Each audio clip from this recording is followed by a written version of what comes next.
Hey, what's up, fellas? This video is for Eric. I'm just going to show you how to light this burner. You see here I've turned on the air at a very low setting where you can just barely hear it hissing. Going to heat up the chamber a little bit and then just add a little bit of fuel. The most important thing is to remember to low air. You can't turn the air on high and get this thing to light. What I'm doing here is basically a nozzle position acquisition where I kind of sit there and just look at what the flame's doing to find out where this nozzle has to be to work the best. See how that flame's toggling back and forth?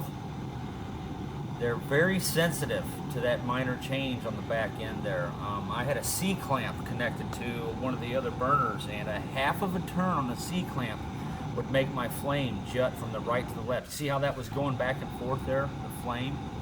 It would jump from the right to the left up to 6 inches from a single half turn on a C-clamp. So getting these things set just right can be a bit of a process sometimes, and every burner is different. Just from the sugaring of the weld alone can cause these eddy currents and turbulences that just do unpredictable things. So you kind of got to set the nozzle like this.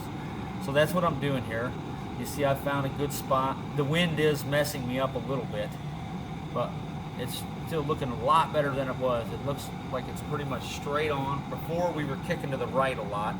So I'm just going to go ahead and weld this in place as the thing's running. That's pretty much one of the best ways to do it sometimes if it doesn't work by just bolting it. Time is money, right? So anyway, I just wanted to show you that lighting these things, the most important part is to keep that air low and bring the fuel up to about a medium setting there. Now you see the flame that I have here, I've turned it up to that position because it's kind of windy out. When you've got a flame with a lot of blue in it like that, that's a very stable flame in high winds.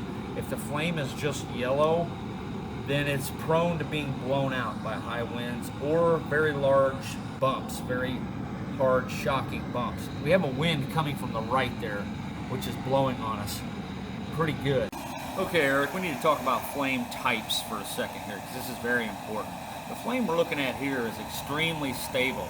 Now, you don't have to take it down this small. The first flame we've seen is what I was trying to show you, but I can't find the footage. But that is going to be one of the most stable flames you can get. You want to take the yellow out of that flame, and you want that combustion chamber to glow. That's self-cleaning. That's helping burn all that gunk out of there, and it also helps reignite the flame in the event that a large bump or a huge gust of wind were to flame you out.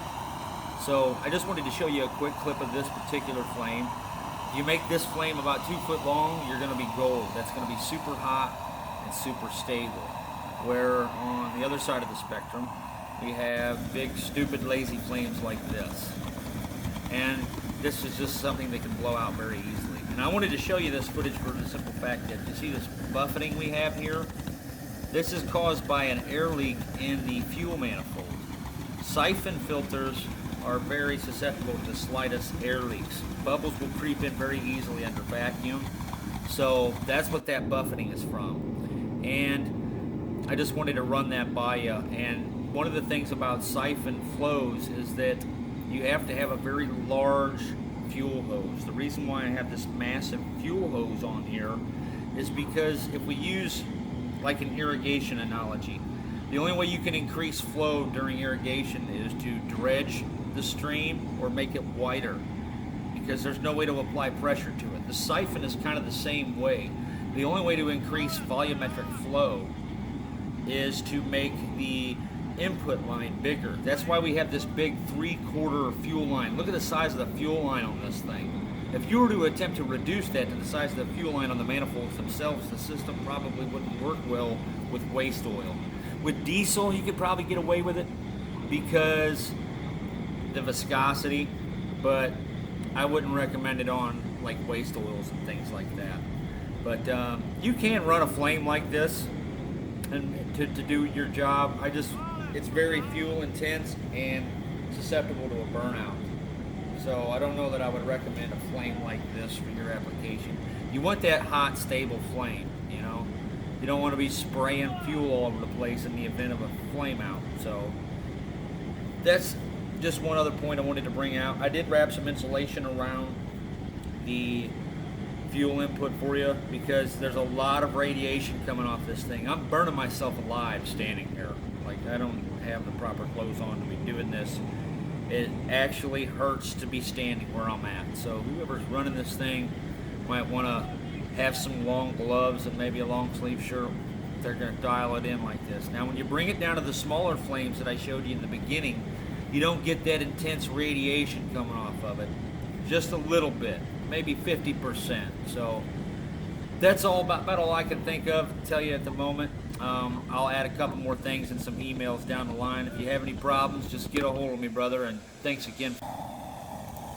Okay, so while I was yapping, I found one of the clips I was looking for. This is kind of the type of flame you're going to want to go with. This is a higher velocity flame. This is vegetable oil. This is not diesel.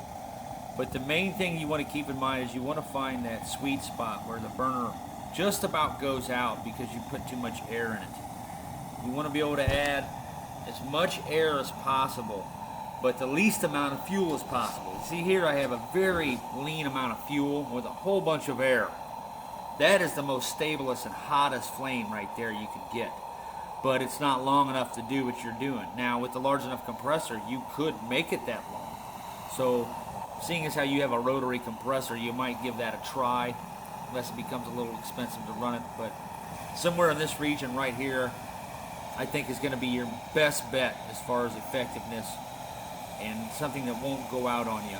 If you find large bumps and things like that knocking flames out on you, you might consider mounting the system on a leaf spring type setup where it's got a little bit of sway to it, where the burners can bounce a little, and that will mitigate that issue. But for the most part, just try to keep that high velocity flame in mind. Don't think just because you got a big fire you're in the clear. You want to add as much air as you can. You want to capitalize on the available air you have, and you'll learn from there. There's going to be a small learning curve. Your operator is going to learn what will and will not work. So I would drive it around without using it for a couple of laps just to see what it does. You know, see how it reacts in the wind and in the bumps and all that, and you should be good to go, man. So that's enough out of me. Good luck.